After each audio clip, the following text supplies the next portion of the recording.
नमस्कार। स्वागत है आपका सूनो और सीखो में। आज सुनिए मुंशी प्रेमचंद की लिखी कहानी स्वामिनी। शिवदास ने भंडारे की कुंजी अपनी बहू रामप्यारी के सामने फेंककर अपनी बूढ़ी आंखों में आंसू भरकर कहा, बहू, आज से गिरस्ती की देखभाल तुम्हारे ऊपर है। मेरा सुख भगवान से नहीं देखा गया, नहीं तो क्या जवान बेटे को यूं छीन लेते। उसका काम करने वाला तो कोई चाहिए। एक हल तोड़ दूं तो गुजारा ना होगा। मेरे ही कुकर्म से भगवान का यह कोप आया है और मैं ही अपने माथे पर उसे लूंगा। बिरजू का हल अब मैं ही संभालूंगा। अब घर की देखरेख करने वाला, धरने उठाने वाला तुम्हारे सिवा दूसरा कौन है? रो मत बेटा, भगवान की जो इच्छा थी वह हुआ और जो इच्छा होगी वह होगा। हमारा तुम्हारा क्या बस है? मेरे जीते जी तुम्हें कोई टेढ़ी आंख से देख भी न सकेगा। तुम किसी बात का सोच मत किया करो। बिरजू गया तो अभी बैठा ही हुआ हूं। रामप्यारी और रामदुलारी दो सगी बहनें थीं। दोनों का विवाह मथुरा और बिरजू दो सगे भाइयों से हुआ। दोनों बहनें नहर की तरह ससुराल में भी प्रेम और आनंद से रहने लगीं। शिवदास को पेंशन मिली। दिन भर द्वार पर गपशप करते, भरा पूरा परिवार देखकर प्रसन्न होते और अधिकतर धर्म चर्चा में लगे रहते थे। लेकिन दैवगति से बड़ा लड़का बिरजू बीमार पड़ा और आज उसे मरे हुए 15 दिन बीत गए। आज क्रियाकर्म से फुर्सत मिली और शिवदास ने सच्चे कर्मवीर की भांति फिर जीवन संग्राम के लिए कमर कस ली। मन में उसे चाहे कितना ही दुख हुआ हो, उसे किसी ने रोते नहीं देखा। आज अपनी बहू को देखकर एक क्षण के लिए उसकी आंखें सजल हो गईं, लेकिन उसने मन को संभाला और रुद्ध कंठ से उसे दिलासा देने लगा। कदाचित उसने सोचा था घर की स्वामिनी बनकर विधवा के आंसू पूंछ जाएंगे। कम से कम उसे इतना कठिन परिश्रम न करना पड़ेगा। इसलिए उसने भंडारे की कुंजी बहू के सामने फेंक दी थी। वैधव्य की व्यथा को स्वामित्व के गर्व से दबा देना चाहता था। रामप्यारी ने पुलकित कंठ से कहा, यह कैसे हो सकता है दादा कि तुम मेहनत मजदूरी करो और मैं मालकिन बनकर बैठूं? काम धंधे में लगी रहूंगी तो मन बदला रहेगा। बैठे बैठे तो रोने के सिवा और कुछ न होगा। शिवदास ने समझाया, बेटा, दैवगति में तो किसी का बस नहीं। रोने धोने से हलकानी के सिवा और क्या हाथ आएगा? घर में भी तो 20 काम हैं। कोई साधु संत आ जाएं, कोई पाहुना ही आ पहुंचे तो उनके सेवा सत्कार के लिए किसी को घर पर रहना ही पड़ेगा। बहू ने बहुत से हीले किए पर शिवदास ने एक न सुनी। शिवदास के बाहर चले जाने पर रामप्यारी ने कुंजी उठाई तो उसे मन में अपूर्व गौरव और उत्तरदायित्व का अनुभव हुआ। जरा देर के लिए पति वियोग का दुख उसे भूल गया। उसकी छोटी बहन और देवर दोनों काम करने गए हुए थे। शिवदास बाहर था। घर बिल्कुल खाली था। इस वक्त वह निश्चित होकर भंडारे को खोल सकती है। उसमें क्या क्या सामान है, क्या क्या विभूति है, ये देखने के लिए उसका मन लालायित हो उठा। इस घर में वह कभी ना आई थी। जब कभी किसी को कुछ देना या किसी से कुछ लेना होता था, तभी शिवदास आकर इस कोठरी को खोला करता था। फिर उसे बंद कर वह ताली अपनी कमर में रख लेता था। रामप्यारी कभी कभी द्वार की दरारों से भीतर झांकती थी, पर अंधेरे में कुछ न दिखाई देता। सारे घर के लिए वह कोठरी तिलिस्म या रहस्य था, जिसके विषय में भांति भांति की कल्पनाएं होती रहती थीं। आज रामप्यारी को वह रहस्य खोलकर देखने का अवसर मिल गया। उसने बाहर का द्वार बंद कर दिया कि कोई उसे भंडार खोलते न देख ले। बेजरूरत उसने क्यों खोला? तब आकर कांपते हुए हाथों से ताला खोला। उसकी छाती धड़क रही थी कि कोई द्वार न खटखटाने लगे। अंदर पांव रखा तो उसे कुछ उसी प्रकार का, लेकिन उससे कहीं तीव्र आनंद हुआ जो उसे अपने गहने कपड़े की पिटारी खोलने में होता था। मटकों में गुड़, शक्कर, गेहूं, जौ आदि चीजें रखी हुई थीं। एक किनारे बड़े बड़े बर्तन धरे थे जो शादी ब्याह के अवसर पर निकाले जाते थे या मांगे दिए जाते थे। एक आले पर मालगुजारी की रसीदें और लेन देन के पुर्जे बंधे हुए रखे थे। कोठरी में एक विभूति सी छाई थी, मानो लक्ष्मी अज्ञात रूप से विराज रही हो। उस विभूति की छाया में रामप्यारी आधे घंटे तक बैठी अपनी आत्मा को तृप्त करती रही। प्रतिक्षण उसके हृदय पर ममत्व का नशा सा छाया जा रहा था। जब वह उस कोठरी से निकली तो उसके मन के संस्कार बदल गए थे, मानो किसी ने उस पर मंत्र डाल दिया हो। उसी समय द्वार पर किसी ने आवाज दी। उसने तुरंत भंडारे का द्वार बंद किया और जाकर सदर दरवाजा खोल दिया। देखा तो पड़ोसिन झुनिया खड़ी है और 1 रुपया उधार मांग रही है। राम प्यारी ने रूखाई से कहा, अभी तो 1 पैसा घर में नहीं है जीजी, क्रियाकर्म में सब खर्च हो गया। झुनिया चकरा गई। चौधरी के घर में इस समय 1 रुपया भी नहीं है, यह विश्वास करने की बात न थी। जिसके यहां सैकड़ों का लेन देन है, वह सब कुछ क्रियाकर्म में नहीं खर्च कर सकता। अगर शिवदास ने बहाना किया होता तो उसे आश्चर्य न होता। प्यारी तो अपने सरल स्वभाव के लिए गांव में मशहूर थी। अक्सर शिवदास की आंखें बचाकर पड़ोसियों को इच्छित वस्तुएं दे दिया करती थीं। अभी कल ही उसने जानकी को सेर भर दूध दिया, यहां तक कि अपने गहने तक मांगे दे देती थी। कृपण शिवदास के घर में ऐसी सखरज बहू का आना गांव वाले अपने सौभाग्य की बात समझते थे। झुनिया ने चकित होकर कहा, ऐसा न कहो जीजी, बड़े गाढ़े में पढ़कर आई हूं, नहीं तुम जानती हो मेरी आदत ऐसी नहीं है। बाकी का 1 रुपया देना है। प्यादा द्वार पर खड़ा बकझक कर रहा है, रुपया दे दो तो किसी तरह यह विपत्ति टले। मैं आज के 8वें दिन आकर दे जाऊंगी। गांव में और कौन घर है जहां मांगने जाऊं। प्यारी टस से मस न हुई। उसके जाते ही प्यारी सांझ के लिए रसोई पानी का इंतजाम करने लगी। पहले चावल दाल बिन्ना अपाढ़ लगता था और रसोई में जाना तो सूली पर चढ़ने से कम न था। कुछ देर बहनों में झांव झांव होती, तब शिवदास आकर कहते, क्या आज रसोई न बनेगी? तो 2 में से 1 उठती और मोटे मोटे टिक्कड़ लगाकर रख देती, मानो बैलों का रातिब हो। आज प्यारी तनमन से रसोई के प्रबंध में लगी हुई है। अब वह घर की स्वामिनी है। तब उसने बाहर निकलकर देखा, कितना कूड़ा करकट पड़ा हुआ है। बूढ़ू दिन भर मक्खी मारा करते हैं, इतना भी नहीं होता कि जरा झाड़ू ही लगा दें। अब क्या इनसे इतना भी ना होगा? द्वार चिकना होना चाहिए कि देखकर आदमी का मन प्रसन्न हो जाए, ये नहीं कि उबकाई आने लगे। अभी कह दूं तो तिनक उठें। अच्छा, मुन्नी नांद से अलग क्यों खड़ी है? उसने मुन्नी के पास जाकर नांद में झांका। दुर्गंध आ रही थी। ठीक, मालूम होता है महीनों से पानी ही नहीं बदला गया। इस तरह तो गाय रह चुकी, अपना पेट भर लिया, छुट्टी हुई, और किसी से क्या मतलब। हाँ, दूध सबको अच्छा लगता है। दादा द्वार पर बैठे चिलम पी रहे हैं, मगर इतना नहीं होता कि 4 घड़ा पानी नाद में डाल दें। मजूर रखा है, वह भी 3 कौड़ी का, खाने को 1.5 सेर। काम करते नानी मरती है। आज आता है तो पूछती हूं, नाद में पानी क्यों नहीं बदला? रहना हो रहे या जाए, आदमी बहुत मिलेंगे। चारों ओर तो लोग मारे मारे फिर रहे हैं। आखिर उससे न रहा गया, घड़ा उठाकर पानी लाने चली। शिवदास ने पुकारा, पानी क्या होगा बहू, इसमें पानी भरा हुआ है। प्यारी ने कहा, नाद का पानी सड़ गया है।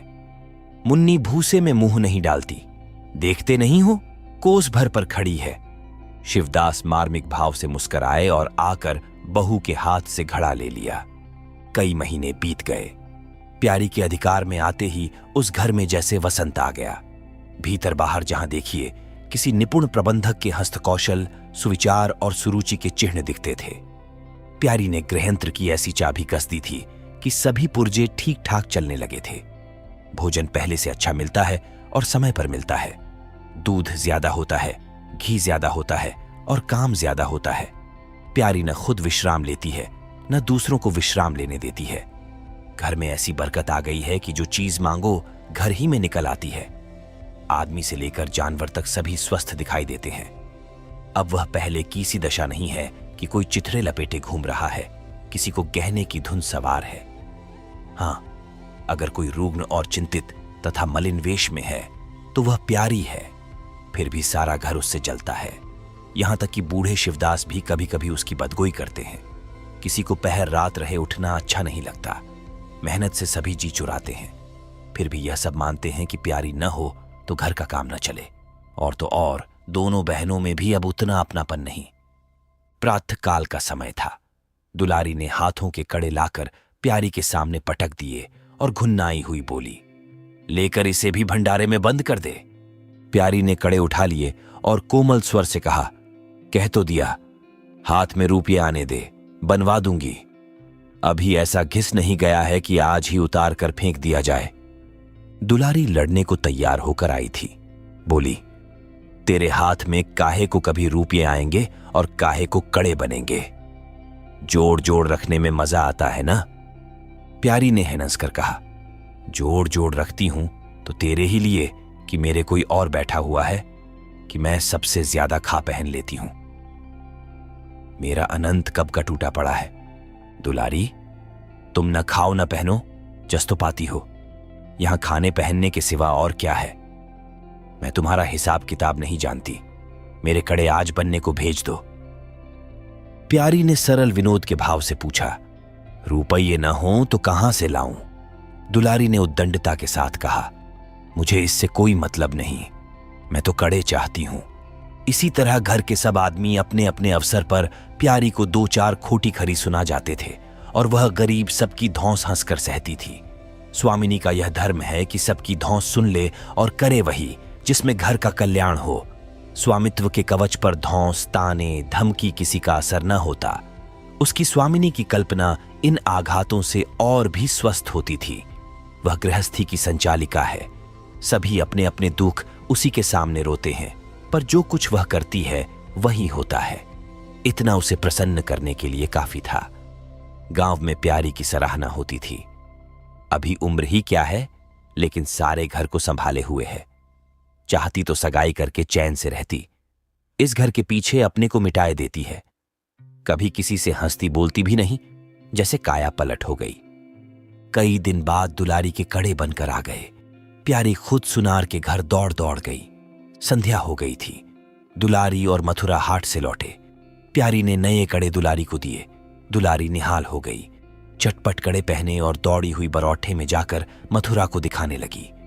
प्यारी बरौठे के द्वार पर छिपी खड़ी यह दृश्य देखने लगी। उसकी आंखें सजल हो गईं। दुलारी उससे कुल 3 ही साल तो छोटी है, पर दोनों में कितना अंतर है। उसकी आंखें मानो उस दृश्य पर जम गईं। दंपति का वह सरल आनंद, उनका प्रेमालिंगन, उनकी मुग्ध मुद्रा प्यारी की टकटकी सी बंध गई।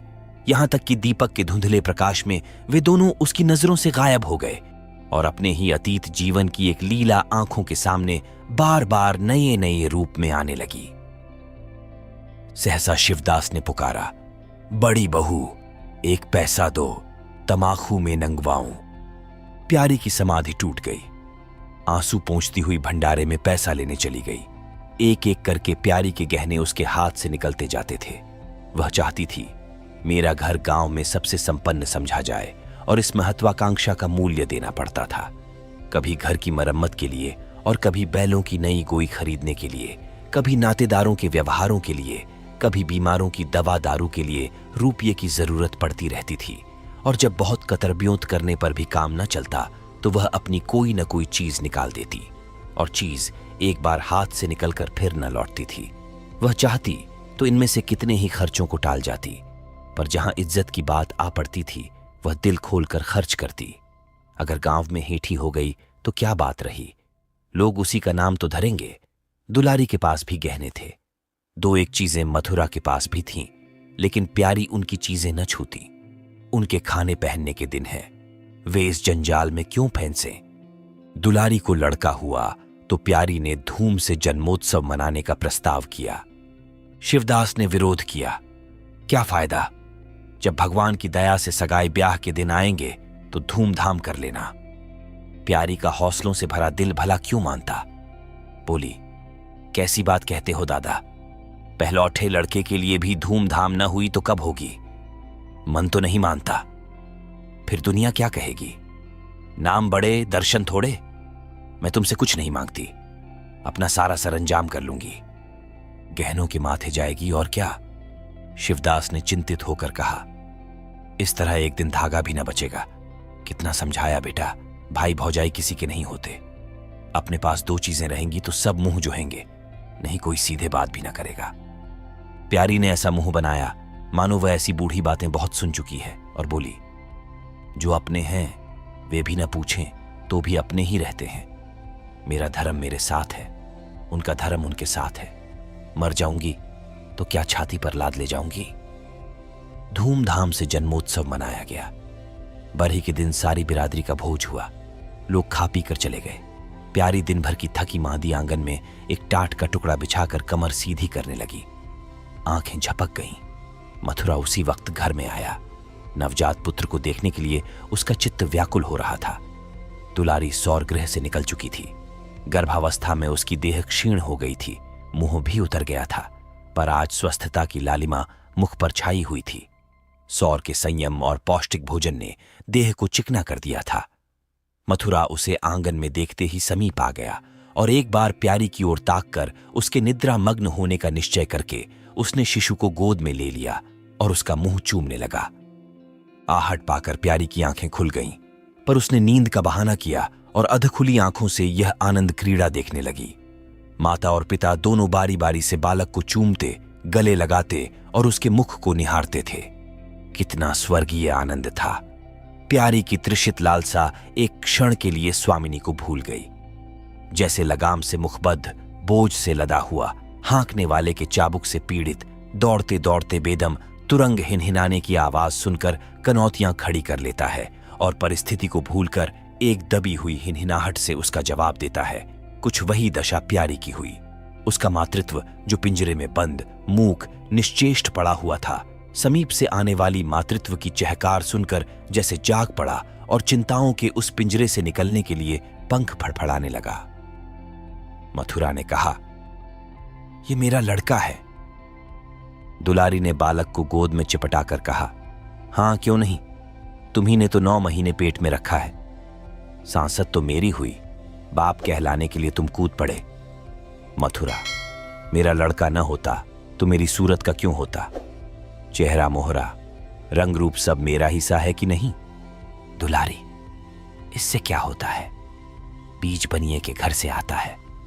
खेत किसान का होता है, उपज बनिए की नहीं होती, किसान की होती है। मथुरा, बातों में तुमसे कोई न जीतेगा।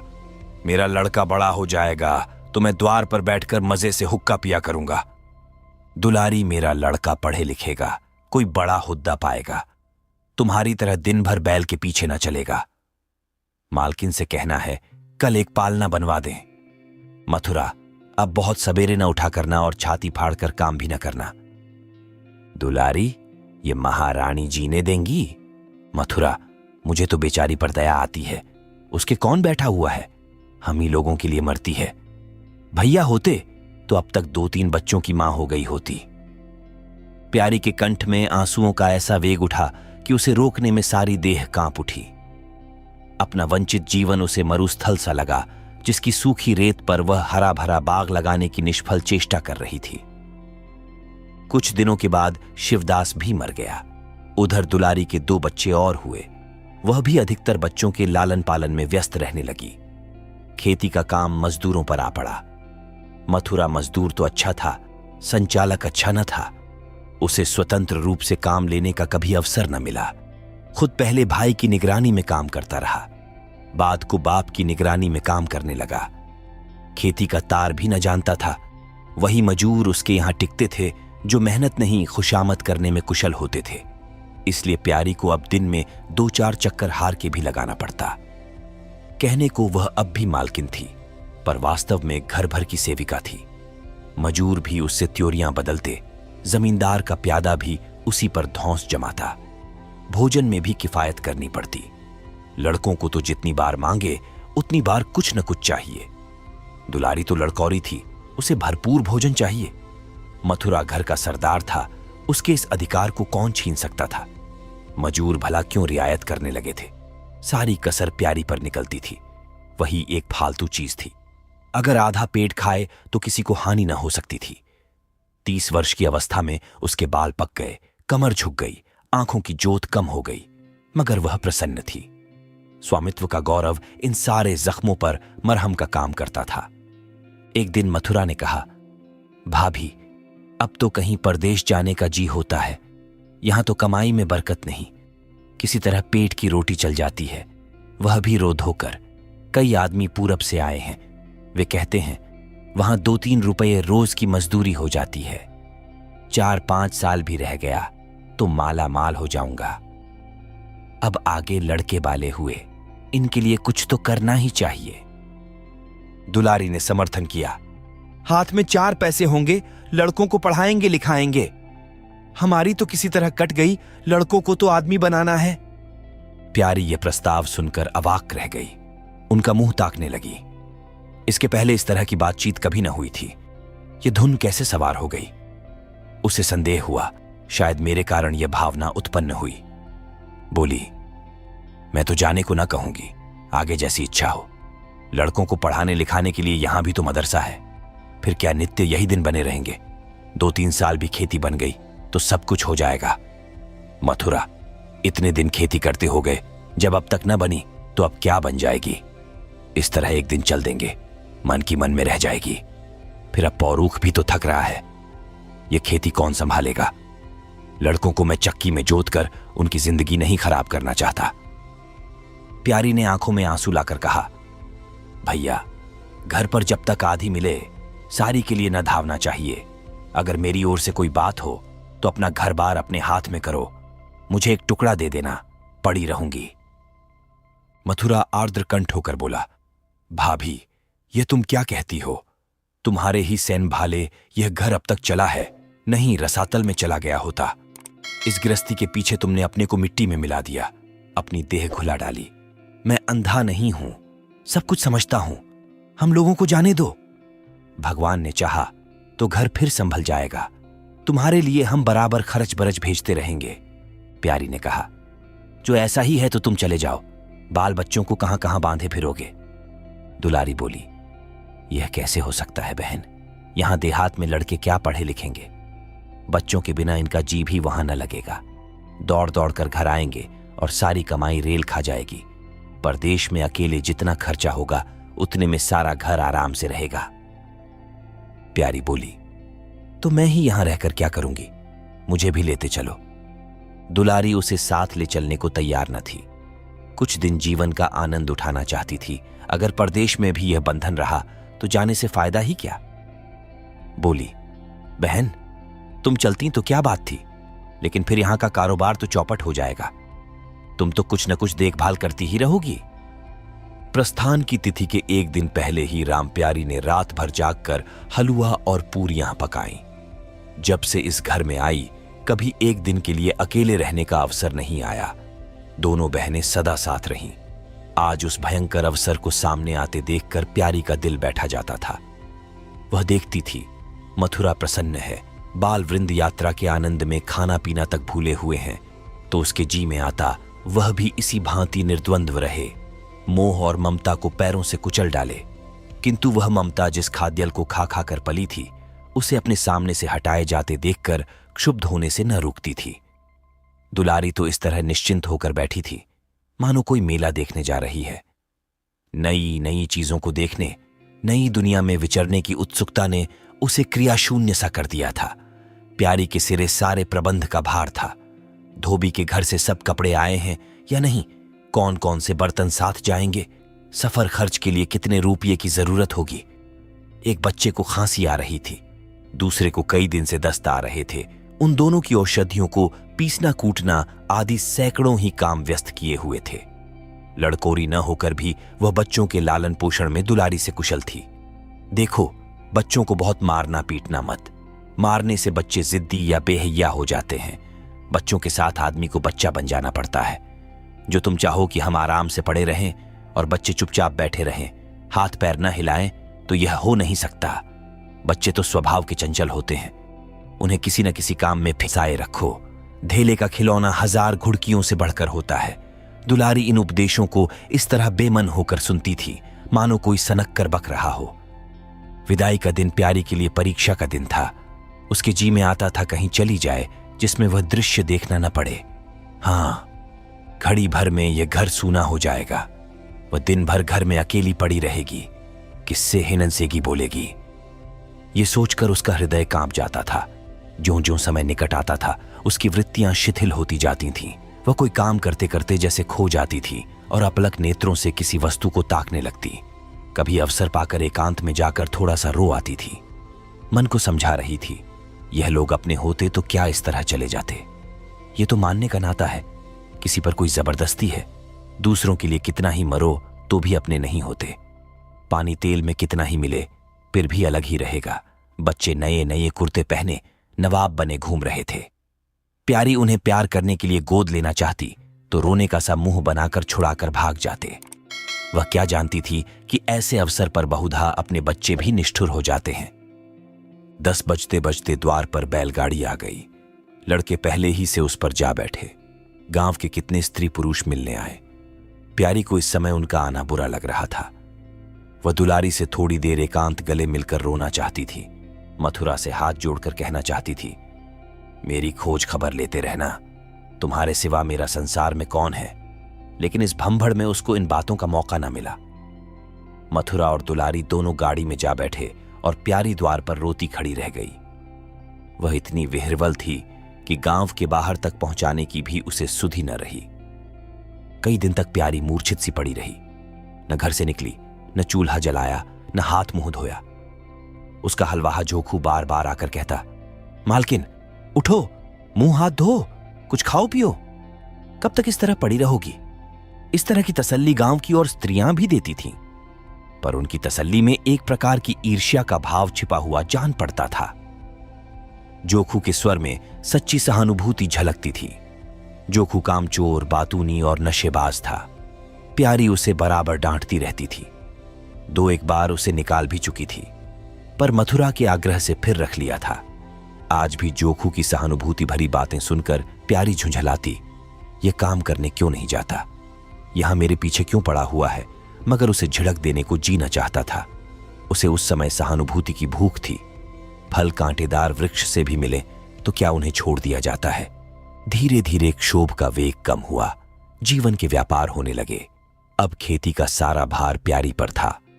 लोगों ने सलाह दी, एक हल तोड़ दो और खेतों को उठा दो, पर प्यारी का गर्व यूं ढोल बजाकर अपनी पराजय स्वीकार न करना था।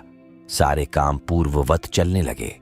उधर मथुरा के चिट्ठी पत्री न भेजने से उसके अभिमान को और भी उत्तेजना मिली। वह समझता है, मैं उसके आसरे बैठी हूं, उसके चिट्ठी भेजने से मुझे कोई निधि न मिल जाती।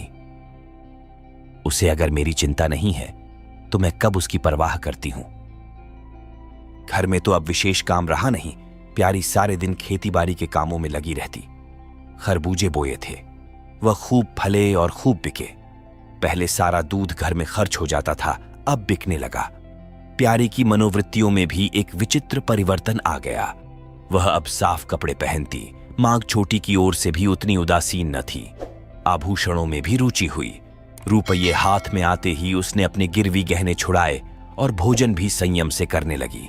सागर पहले खेतों को सींचकर खुद खाली हो जाता था, अब निकास की नालियां बंद हो गई थीं। सागर में पानी जमा होने लगा और उसमें हल्की हल्की लहरें भी थीं, खिले हुए कमल भी थे।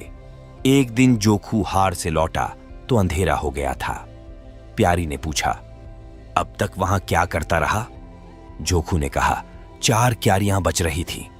मैंने सोचा 10 मोट और खींच दूं, कल का झंझट कौन रखे। जोखू अब कुछ दिनों से काम में मन लगाने लगा था। जब तक मालिक उसके सिर पर सवार रहते थे वह हीले बहाने करता था। अब सब कुछ उसके हाथ में था। प्यारी सारे दिन हार में थोड़ी ही रह सकती थी, इसलिए अब उसमें जिम्मेदारी आ गई थी। प्यारी ने लौटे का पानी रखते हुए कहा, अच्छा, हाथ मुंह धो डालो। आदमी जान रखकर काम करता है, हाय हाय करने से कुछ नहीं होता। खेत आज न होते कल होते, क्या जल्दी थी। जोखू ने समझा प्यारी बिगड़ रही है। उसने तो अपनी समझ में कारगुजारी की थी और समझा था तारीफ होगी। यहां आलोचना हुई।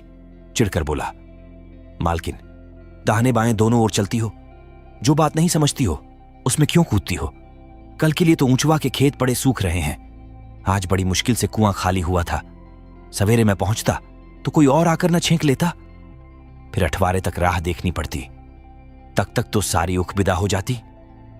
प्यारी उसकी सरलता पर हंस कर बोली, अरे तो मैं तुझे कुछ कह थोड़ी रही हूं पागल। मैं तो कहती हूं कि जान रखकर काम कर। कहीं बीमार पड़ गया तो लेने के देने पड़ जाएंगे।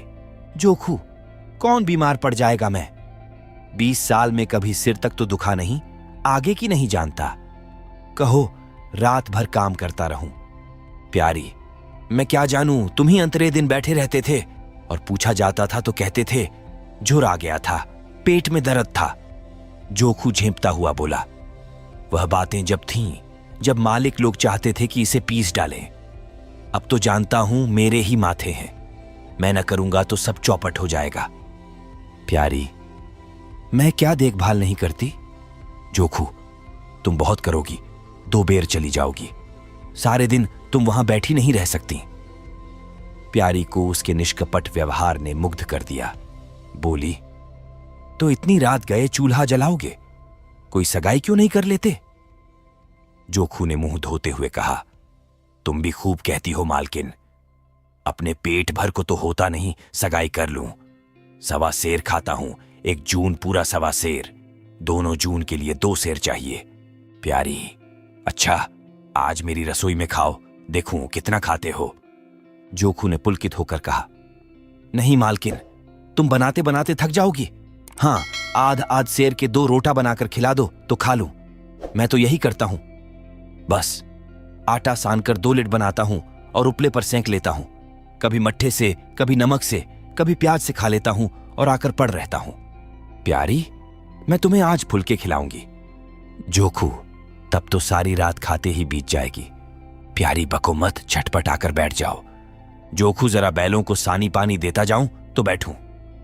जोखू और प्यारी में ठनी हुई थी। प्यारी ने कहा, मैं कहती हूं धान रोपने की कोई जरूरत नहीं, झड़ी लग जाए तो खेत डूब जाए, बरखा बंद हो जाए तो खेत सूख जाए। ज्वार, बाजरा, सन, अरहर सब तो हैं, धान न सही। जोखू ने अपने विशाल कंधे पर फावड़ा रखते हुए कहा, जब सबका होगा तो मेरा भी होगा, सबका डूब जाएगा तो मेरा भी डूब जाएगा। मैं क्यों किसी से पीछे रहूं? बाबा के जमाने में 5 बीघा से कम नहीं रोपा जाता था, बिरजू भैया ने उसमें 1-2 बीघे और बढ़ा दिए। मथुरा ने भी थोड़ा बहुत हर साल रोपा, तो मैं क्या सबसे गया बीता हूं? मैं 5 बीघे से कम न लगाऊंगा। तब घर में 2 जवान काम करने वाले थे, मैं अकेला उन दोनों के बराबर खाता हूं, दोनों के बराबर काम क्यों ना करूंगा? चल झूठा कहीं का, कहते थे 2 सेर खाता हूं, 4 सेर खाता हूं, आध सेर में रह गए। एक दिन तौलो तब मालूम हो। तौला है बड़े खाने वाले। मैं कह देती हूं धान न रोपो, मजूर मिलेंगे नहीं, अकेले हलकान होना पड़ेगा। तुम्हारी बला से मैं ही हलकान हूंगा ना, यह देह किस दिन काम आएगी? प्यारी ने उसके कंधे पर से फावड़ा ले लिया और बोली, तुम पहर रात से पहर रात तक ताल में रहोगे, अकेले मेरा जी उबेगा। जोखू को ऊबने का अनुभव न था, कोई काम न हो तो आदमी पड़कर सो रहे। जी क्यों उबे? बोला, जी उबे तो सो रहना, मैं घर रहूंगा तब तो और जी उबेगा। मैं खाली बैठता हूं तो बार बार खाने की सूझती है, बातों में देर हो रही है और बादल घिरे आते हैं। प्यारी ने कहा, अच्छा कल से जाना, आज बैठो। जोखू ने मानो बंधन में पड़कर कहा, अच्छा बैठ गया, कहो क्या कहती हो? प्यारी ने विनोद करते हुए पूछा, कहना क्या? हे, मैं तुमसे पूछती हूं, अपनी सगाई क्यों नहीं कर लेते? अकेले मरती हूं, तब 1 से 2 हो जाऊंगी।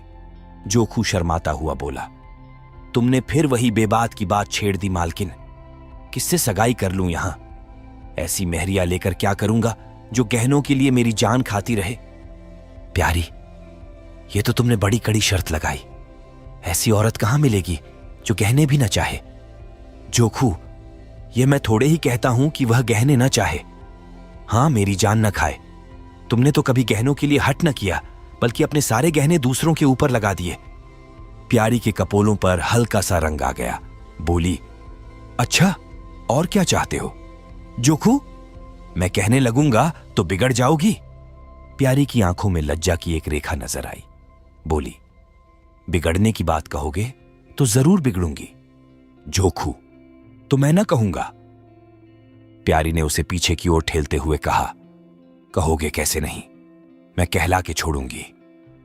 जोखू, मैं चाहता हूं कि वह तुम्हारी तरह हो, ऐसी गंभीर हो, ऐसी ही बातचीत में चतुर हो, ऐसा ही अच्छा पकाती हो, ऐसी ही किफायती हो, ऐसी ही हंसमुख हो। बस ऐसी औरत मिलेगी तो करूंगा, नहीं इसी तरह पड़ा रहूंगा। प्यारी का मुख लज्जा से आरक्त हो गया। उसने पीछे हटकर कहा, तुम बड़े नटखट हो। हंसी हंसी में सब कुछ कह गए। आप सुन रहे थे मुंशी प्रेमचंद की लिखी कहानी स्वामिनी।